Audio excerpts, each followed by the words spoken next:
La saison reprend ses droits du côté de la Ligue 1 McDonald's et puis on va se tourner vers le Vélodrome ce vendredi soir avec un match entre l'Olympique de Marseille et le Racing Club de Strasbourg pour la première journée. C'est un nouvel épisode d'ALC Marseille. On vous a laissé il y a quelques semaines avec le podcast Genesio qui vous a pas mal plu. Alors, on va pas se mentir, ça a été un bon épisode et puis il a beaucoup plu sur notre chaîne. Donc merci à vous. Donc, n'hésitez pas aussi à vous abonner si vous ne l'avez pas encore fait. Aujourd'hui, on reprend un petit peu tout ce qui est avant-match Ligue 1 et on va discuter de ce premier match de l'OM face à Strasbourg avec voilà toute l'actu qu'on connaît côté marseillais qu'on va pas forcément aborder aujourd'hui niveau mercato. On va laisser place au terrain. Et pour parler terrain, on va parler de l'adversaire surtout de l'Olympique de Marseille qui est le Racing Club de Strasbourg avec notre invité Luc qui fait partie de la rédaction d'ici Alsace. Comment vas-tu? Salut, ouais, ça va très bien. On est frais pour une nouvelle saison qui sera moins longue que la saison passée où j'ai commenté 53 matchs, la Coupe d'Europe, demi-finale, Coupe de France, demi-finale. Cette année, bon, pourquoi pas un Ouais, parcours en Coupe de France, mais il n'y aura pas de Coupe d'Europe pour Strasbourg. On va se contenter c'est d'une ça, saison ça peut-être à fera 40 matchs, quoi. une quinzaine de matchs en moins à peu près. Bon, Exactement. en tout cas, merci à toi d'avoir répondu présent pour cet épisode. Avec Euh, plaisir. on, en, en quelques mots, Luc, j'aimerais quand même que tu puisses nous dire un petit peu euh, quel Strasbourg déjà s'avance du côté du stade Vélodrome ce vendredi. On connaît un petit peu les résultats en demi-teinte, si c'est même en très très grosse Ah oui, teinte sombre du club strasbourgeois sur cette préparation, avec des scores fleuves parfois dans le mauvais sens. Qu'est-ce qu'on peut dire, voilà, en quelques mots, quel est l'état d'esprit déjà avant ce match de vendredi? alors, il y a beaucoup d'inquiétudes chez les supporters, ça c'est sûr, parce que la prépa, elle a été catastrophique. Le Racing a perdu beaucoup de titulaires, va encore en perdre peut-être dans les jours qui précèdent le match face à Marseille, en tout cas avant la fin du mercato. Donc c'est un Racing qui sera pas du tout au point, qui va arriver au Vélodrome, puisque les recrues, simplement, elles commencent à arriver. Ça fait quelques jours, il y en a encore qui vont signer. Alors, c'est comme beaucoup de clubs de Ligue 1 qui sont maintenant confrontés à cette problématique de ce mercato qui se termine fin août, qui s'emballe dans les derniers jours, encore plus avec la Coupe du Monde, ça a été retardé. Mais c'est vrai que c'est une véritable saignée, hein, cet été qu'a connu le Racing Club de Strasbourg. Alors pour l'instant, sont partis parmi les véritables titulaires, Barco et Mega, même s'il a été blessé les trois quarts de la saison passée. Très récemment, donc, deux joueurs sont partis dans les bagages de l'ancien coach Gargoni à Ipswich. C'est Julio Enciso, qui a fait une bonne Coupe du Monde avec le Paraguay, et Abdul Ouattara, un enfant du club. Et encore, on des bons sorties, Diego Moreira, qui a annoncé au Milan AC. Alors on se parle, c'est pas encore fait, Oui. mais ça devrait se faire. Et puis Guéladoué, Doucouré, peut-être même El Mourabé pourrait aussi partir s'il y a des bons de sortie. Donc le Racing va faire une juteuse affaire financière cet été, ça c'est clair. Mais pour l'instant, c'est au détriment du sportif. Et le pauvre coach qui est arrivé cet été, Hugo Oliveira, il a en quelque sorte, pour résumer, c'est un peu caricatural, mais il a fait ses matchs de préparation presque avec l'équipe 10, parce qu'il a été déplumé de la Ouais. plupart des titulaires la saison dernière, plus les recrues qui sont pas encore arrivées. Donc c'est vraiment un Racing qui arrive en fâcheuse posture au Vélodrome vendredi. Et on parlait justement de la prépa juste avant, enfin, dans mon introduction. Il y a eu un dernier match avant le match face à Marseille, c'était face à Newcastle, un match nul qui s'est soldé par une victoire au tir au but au final pour le Racing. Est-ce que c'est un match qui a plus ou moins rassuré côté strasbourgeois ou comme tu le dis justement, les supporters strasbourgeois malgré tout peut-être restent inquiets malgré Ouais. cette on va dire petite performance. Ouais, c'est un tout petit peu rassurant, un tout petit peu, parce que c'était déjà un Newcastle, pas tout à fait l'équipe 1, c'était plutôt l'équipe bis, enfin un mélange, parce que Newcastle avait déjà joué un match la veille, le samedi. Oui, c'est un tout petit peu rassurant, parce que le Racing a perdu tous ses matchs de préparation, les 6 matchs précédents. Bon, il y avait 5, plus une opposition entre la réserve et la réserve de Fribourg. Donc, on peut dire 5 défaites. Il y a eu beaucoup de buts encaissés, plus de 20 buts encaissés. Défensivement, c'était Ouais. catastrophique. Donc, oui, c'est un tout petit peu mieux, mais c'est sûr que le Racing n'arrive pas bourré de confiance pour ce premier match au Vélodrome. Alors on a vu parfois, enfin relativement souvent même les préparations, ça ne veut pas toujours dire grand-chose. On fait beaucoup tourner. Encore une fois, c'est pas du tout l'équipe type du Racing, celle qu'on va voir dans un mois ou dans 2 mois. Ce sera pas celle qui a fait les matchs de préparation. Donc c'est toujours à double tranchant. Mais oui, il y a pas eu grand-chose de rassurant. à la fois offensivement, très peu de buts marqués, et surtout défensivement. Là, le gardien Philippe Jorgensen, donc c'est à nouveau un gardien qui est prêté par Chelsea. C'est le cas depuis 3 saisons. Il y a eu Penders et Petrovic. À chaque fois, c'était des très bonnes pioches. Les prêts de Chelsea, le club frère, entre guillemets, vers le Racing, en ce qui concerne les joueurs de champ, ça a été relativement moyen, voire médiocre, mais les pioches des gardiens, ça a toujours été bon, quoi. Même si les deux, Petrovic et Penders, ont un peu commencé doucement, ils sont montés en puissance. Et là, Jorgensen, il a déjà fait un bon premier match à Newcastle. Et c'est quand même un petit peu plus rassurant parce que le deuxième gardien, c'est un jeune Polonais de 20 ans, Pietukowski, que le Racing avait affronté avec Białystok en Ligue Conférence pendant la saison dernière. Il n'a pas du tout été rassurant. Surtout, Hugo Oliveira fait partie de ces nombreux entraîneurs, ces jeunes entraîneurs désormais qui accordent beaucoup d'importance aux gardiens dans la relance. Hein. On joue quasiment 11 avec un gardien qui sort de sa surface, qui sert de premier relanceur. Et Pietukowski, dans les matchs de préparation, ça a été très compliqué pour lui. Donc, l'arrivée de Jorgensen, c'est déjà un petit peu rassurant pour l'arrière-garde strasbourgeoise, même si au niveau des défenseurs, il y a aussi encore, on cherche au moins un défenseur central, peut-être encore un latéral si Guéladoué part, parce que là aussi, pour l'instant, c'est vraiment très très faible en prépa. Tu parlais du mercato justement, Luc. Moi, j'avais une question parce que tu as évoqué son nom tout à l'heure. C'est Diego Moreira. On parle d'un départ au Milan pour un package qui dépasserait 55 millions d'euros, ce qui est une somme énorme hein, pour un joueur comme Diego Moreira. Est-ce que tu considères que Strasbourg perd à l'instant T son meilleur joueur, ou est-ce que c'est justement aussi la preuve que le projet tel qu'il est présenté du côté de Strasbourg fonctionne au final? Alors ça, le projet, on pourra parler des heures et des heures, parce que tout le monde a son avis. En quelques minutes. Ouais. Alors oui, effectivement, de toute façon, donc c'est un projet qui suscite beaucoup de crispation chez une partie des supporters. Il y a aussi des pro-Bluco, il y a des anti-Bluco, et puis il y a beaucoup de gens qui sont un peu dans l'entre-deux, qui savent pas trop quoi en penser. C'est sûr que là, on est vraiment dans un été particulier parce que Bluco a beaucoup investi depuis le début. On va dire en gros 60 millions. Sur les 3 mercatos estivaux, c'est 60 et 120 millions d'euros. L'an dernier, le Racing avait investi autant que le PSG était le plus gros Ce investisseur qui est, sur le ce qui mercato à estival. l'échelle, ce qui à l'échelle de la Ligue 1 est très, très, très élevé C'est quand on regarde énorme, les autres clubs. surtout par rapport à ce que Mm, faisait le Racing avant que Bluco arrive. mm. Les joueurs, Exactement. il y a eu un jour, Marc Keller a fait une folie, il a mis 10 millions sur Abid Diallo, mais c'était le plus gros transfert de l'ère Keller. Sinon, ça a jamais dépassé 3-4 millions d'euros et régulièrement, on arrivait à vendre un joueur 15 millions d'euros. Il y a eu Simakan, il y a eu Aolo à Monaco, Fofana également à Monaco. Donc, ça permettait de renflouer les caisses, de repartir pour un nouveau cycle et surtout, le Marc Keller dépensait pas un euro qu'il n'avait pas. Et là, on est rentré dans une logique complètement différente. On prend d'énormes risques pour acheter beaucoup de joueurs, en espérant que quelques-uns puissent être excellents et puissent être revendus beaucoup plus cher. Voilà, le trading, bon, la plupart des clubs de Ligue 1 font ça, hein, Rennes, Monaco, même l'OM. Hein. Mais à Strasbourg, la politique, elle est très particulière parce qu'on se concentre vraiment sur des très jeunes joueurs entre 18 et 21 ans. Il y a eu Ben Chilwell qui est arrivé, il avait 28 Ouais. ans, on ne sait pas pourquoi. Mais sinon, les autres joueurs, c'est vraiment des prospects, c'est des très très jeunes joueurs. Et donc, il y a énormément de déchets, il y a beaucoup de réussites. Enfin, il y a quelques réussites, on va dire, mais il y a aussi beaucoup de déchets. Hein. Les réussites, c'est Barco, voilà. C'est Diarra. Mais Diarra, c'est un enfant du Racing formé au club. Il y a Bakwa qui a été vendu 35 millions, Diarra 35 millions. Il y a Emega, bon, 25 millions, 20-25 millions.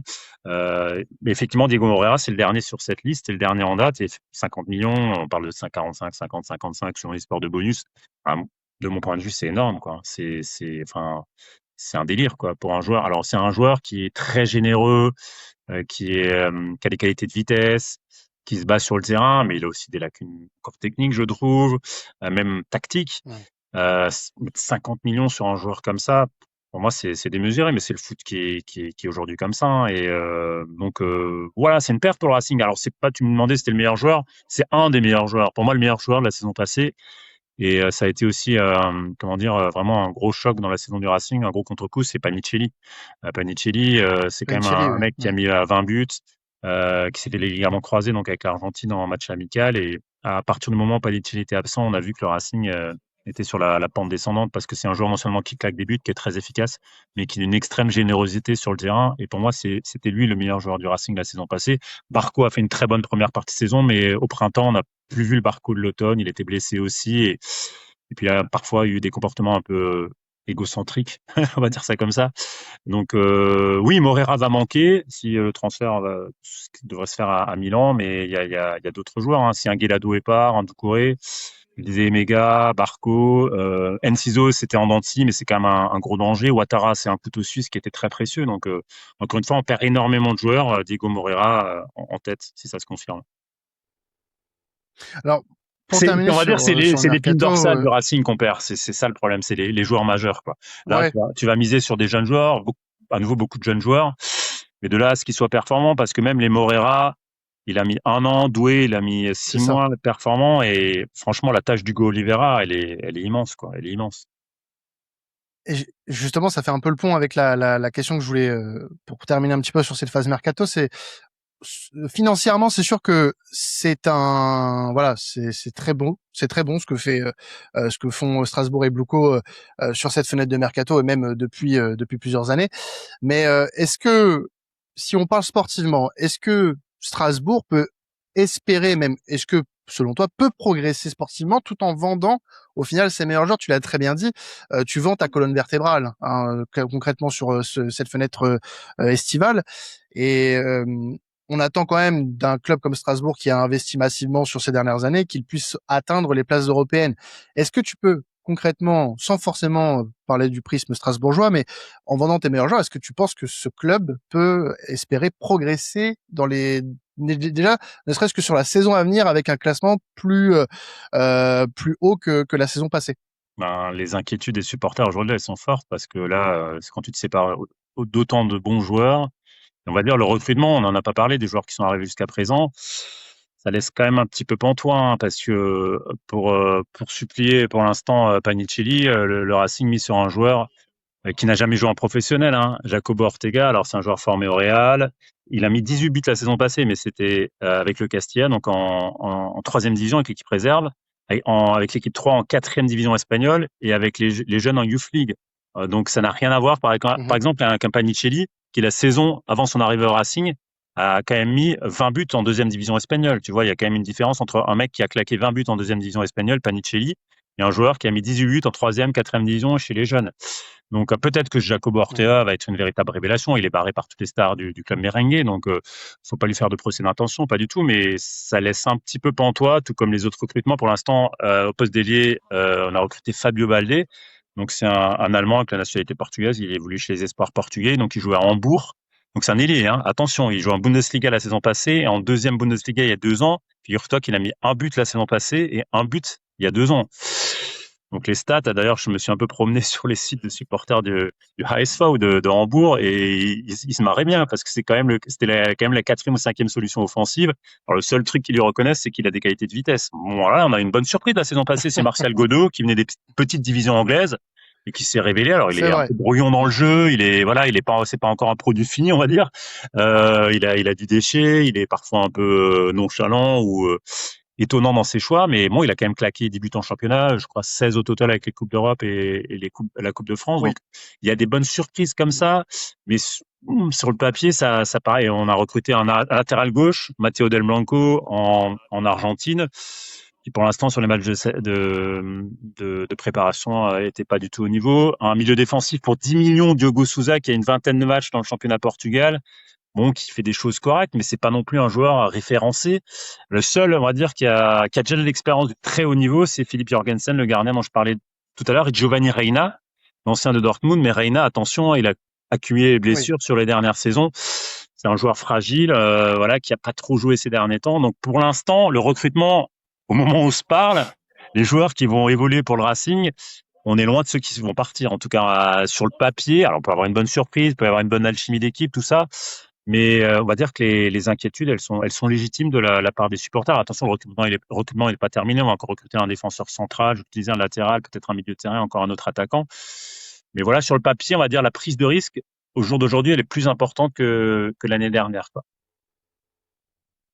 On va dire que Alors, les deux on derniers va mercatos basculer. sont plus intéressants, semblent plus intéressants que celui-ci.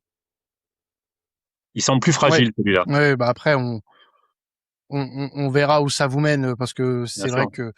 que voilà, il y a beaucoup d'incertitudes par rapport à ces nombreux départs, mais c'est vrai que les arrivées peuvent créer la surprise, et notamment avec des joueurs. Alors tu l'as dit, hein, des joueurs qui ont certaines références. Giovanni Reina, c'est vrai que si on enlève les blessures, c'est un joueur qui C'est un peut bon joueur, oui, bien sûr. énormément t'apporter.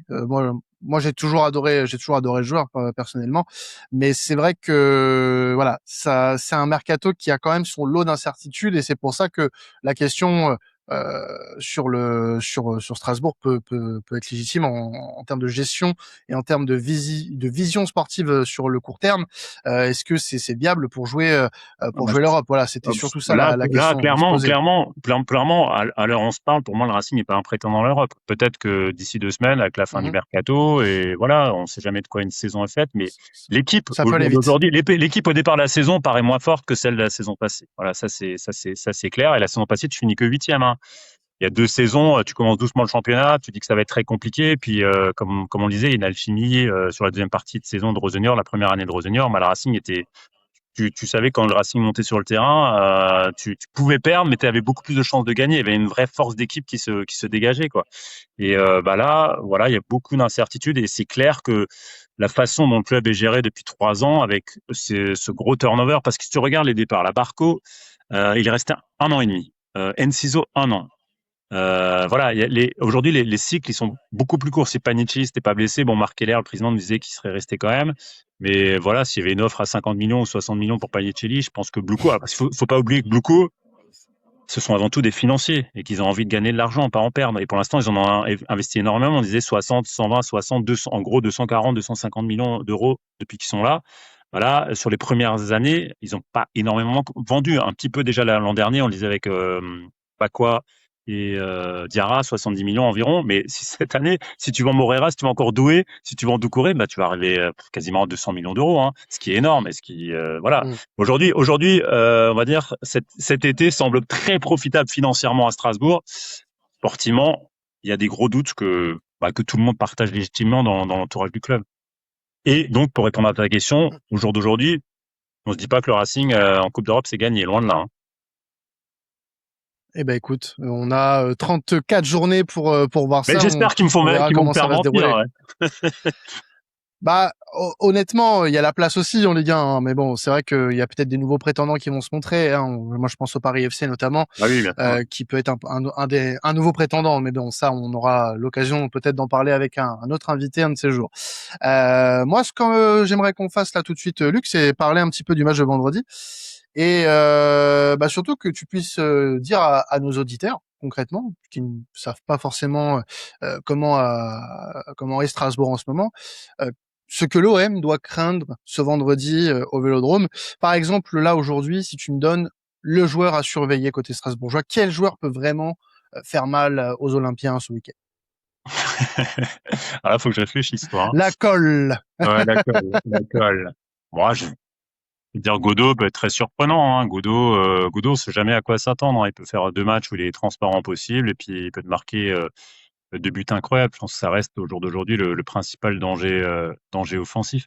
Parce que Ortega, donc l'avant-centre du Real qui vient de signer, je pense pas qu'il va débuter, ça m'étonnerait. Il est là depuis le début de la semaine, simplement.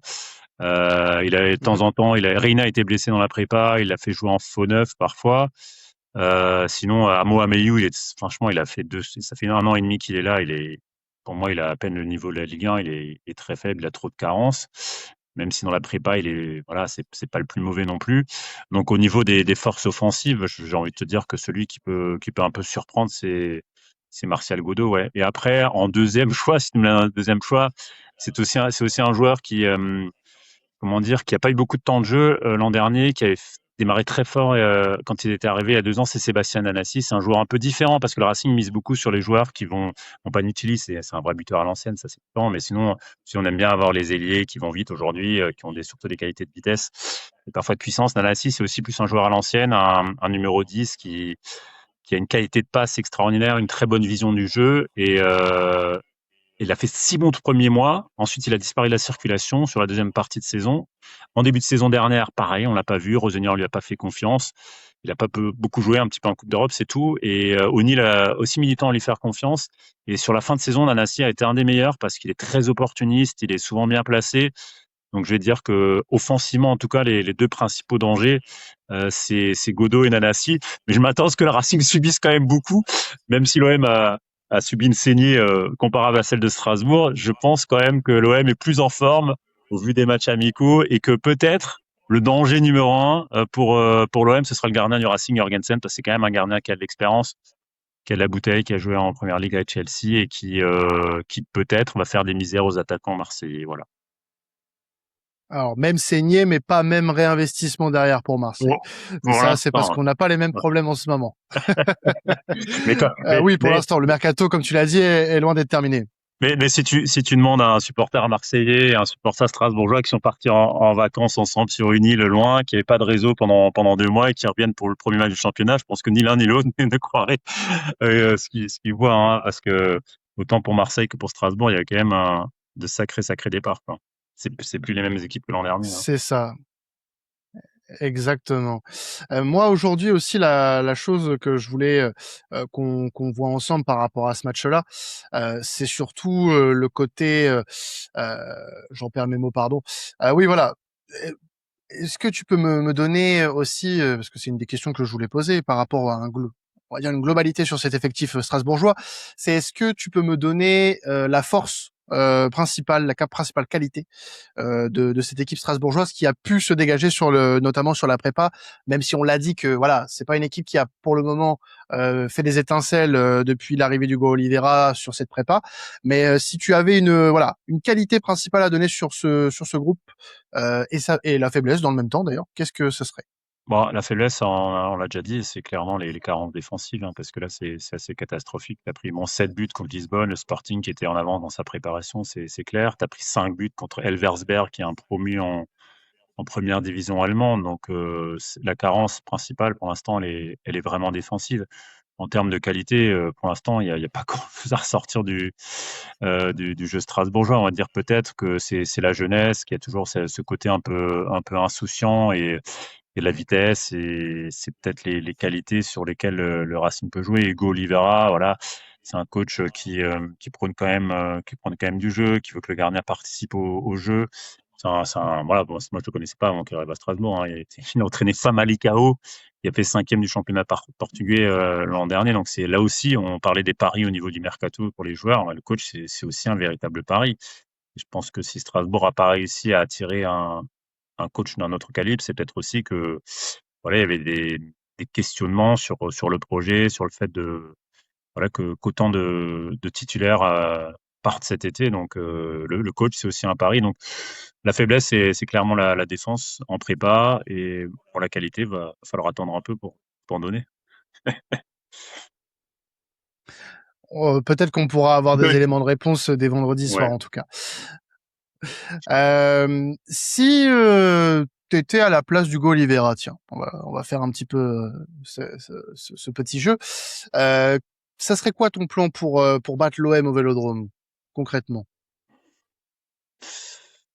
Déjà, pas faire de boulettes comme en préparation.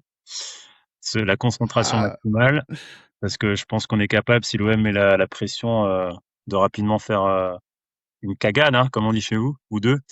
Ouais, moi, ah, franchement, pas prendre des risques, parce que quand t'as encaissé autant de buts, déjà, essayer de tenir le plus longtemps possible. Alors, ça va pas être du football champagne, parce que on va dire ces 2 dernières années, pas la première année de Bluco, mais les 2 dernières années, le Racing, surtout la première année de Rosenior, a pu produire du jeu, a séduit en France par sa qualité de jeu, par notamment la vitesse aussi, hein, avec les Morera, l'engagement des Barco.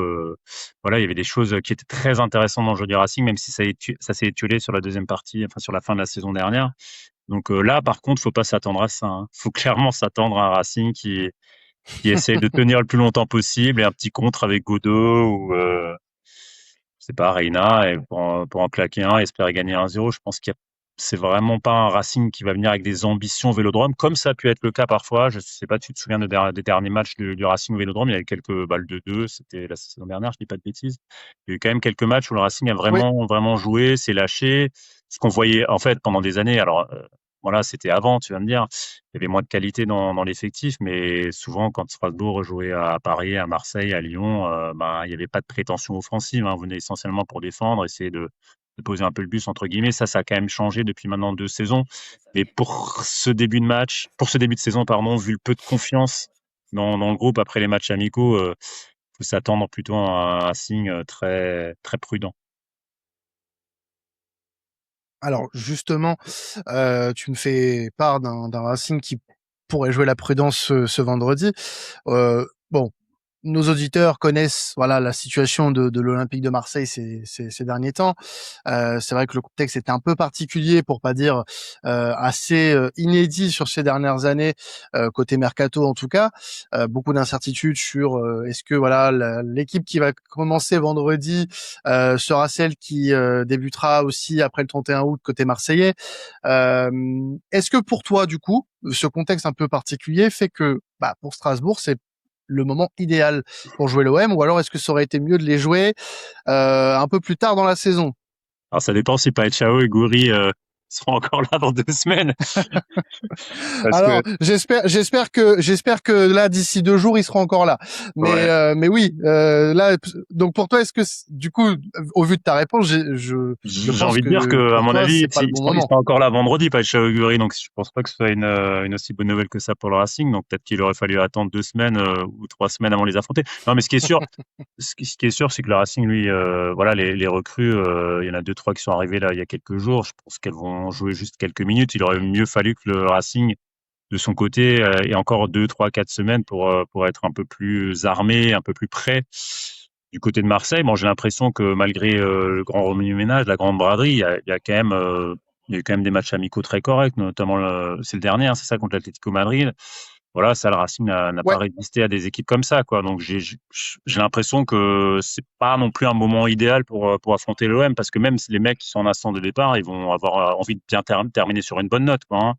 Ils ont envie de claquer un dernier petit but ou plus au Vélodrome. Donc peut-être qu'il aurait du, du point de vue du point de vue strasbourgeois, il a peut-être fallu attendre 2, 3, 4 semaines avant d'affronter Marseille, je pense. C'est pas le meilleur des moments quand même, je pense.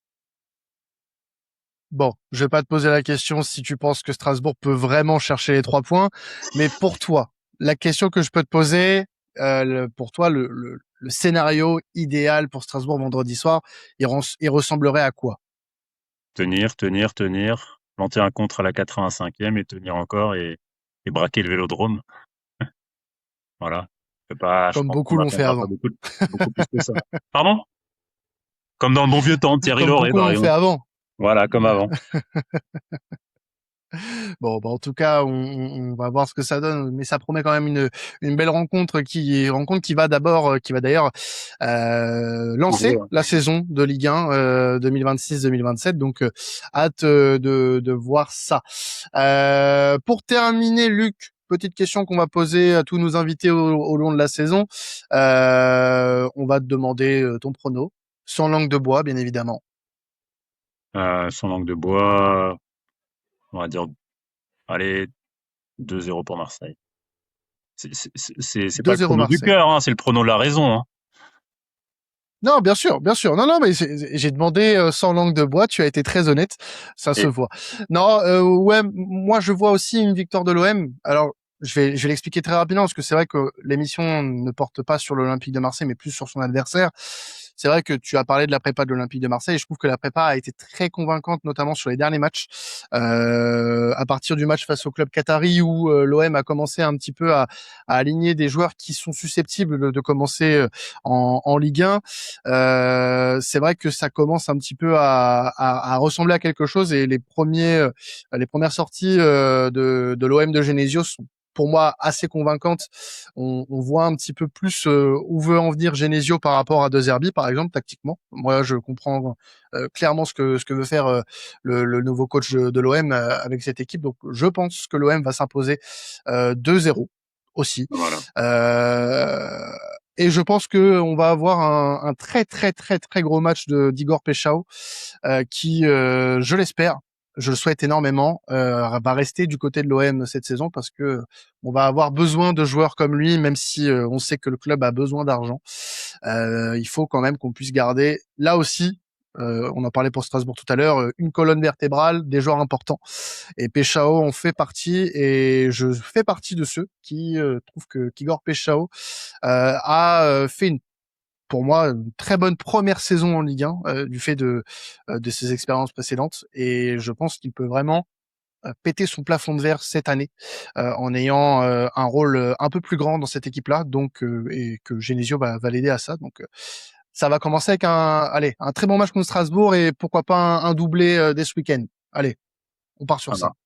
En tout cas, juste une dernière petite Et précision, bah, si tu veux, tu sais, ça fait 2 ans que les supporters du Racing, les ultras plutôt, font grève. La grève des encouragements pendant le premier quart d'heure oui, des matchs, ça suscitait beaucoup de crispation parce que voilà, la plupart des autres supporters aiment chanter dès la première minute. Voilà, donc il y a une guéguerre en tribune entre les pros, les anti-grèves, voilà, les pros, les anti-Bluco. Et figure-toi que c'est une période, pourtant, la politique de Bluco, avec ses ventes massives, on va dire, pourrait être encore davantage contestée, mais les ultras viennent d'annoncer aujourd'hui même qu'ils mettaient fin à cette grève des encouragements parce que voilà, la plupart des gens, quand ils arrivent au stade, ils ont envie de chanter, même s'ils sont opposés au projet, même si c'est compliqué. C'est une situation qui est difficile quand on est opposé à l'actionnaire et qu'on aime profondément son club. Voilà, ça a été une façon pour eux de contester cette politique. Ça a duré 2 ans. Et là, ils viennent de décider aujourd'hui même qu'ils allaient reprendre les chants dès la première minute. Alors, ça va pas beaucoup se voir à Marseille parce qu'ils vont être noyés au milieu du peuple marseillais. Mais pour le premier match à domicile contre Lens, les encouragements vont reprendre dès la première minute, quoi. Mais c'est vrai qu'on pourrait en parler des heures de tout ce qui se passe depuis 3 ans, depuis que Boucau est à Strasbourg. Voilà, on a souvent parlé, on parle souvent de Strasbourg comme le Marseille de l'Est. Mais là, on est vraiment, vraiment, vraiment devenu le Marseille de l'Est, très clairement. bon, bah en tout cas, on vous souhaite une très bonne saison hein, pour vous, Merci. amis strasbourgeois. Merci à toi, Luc, de nous avoir rejoints pour cet épisode sur le match OM Strasbourg. Donc, Luc, qu'on peut retrouver sur les antennes d'ici Alsace, donc qui C'est commente ça. les matchs du Racing. Donc, merci à toi et puis bah très bonne saison avec ici Alsace. Merci beaucoup, au plaisir, bonne saison aux Marseillais. Bah merci et puis bah nous on va se retrouver d'ici quelques jours parce qu'on va forcément parler de ce match en débrief et puis on parlera de la deuxième journée ensuite bon bah vous connaissez la chanson, vous vous abonnez à nos réseaux sociaux si c'est pas le cas, Facebook, Twitter, Instagram, TikTok, on est partout. Abonnez-vous bien évidemment à cette chaîne YouTube pour ne rater aucun des épisodes et extraits de cette chaîne YouTube. Et il me reste plus qu'à vous souhaiter une très bonne soirée ou une très bonne journée pour ceux qui regarderaient cet épisode dès le matin. C'était ALC Marseille. Ciao tout le monde et allez l'OM.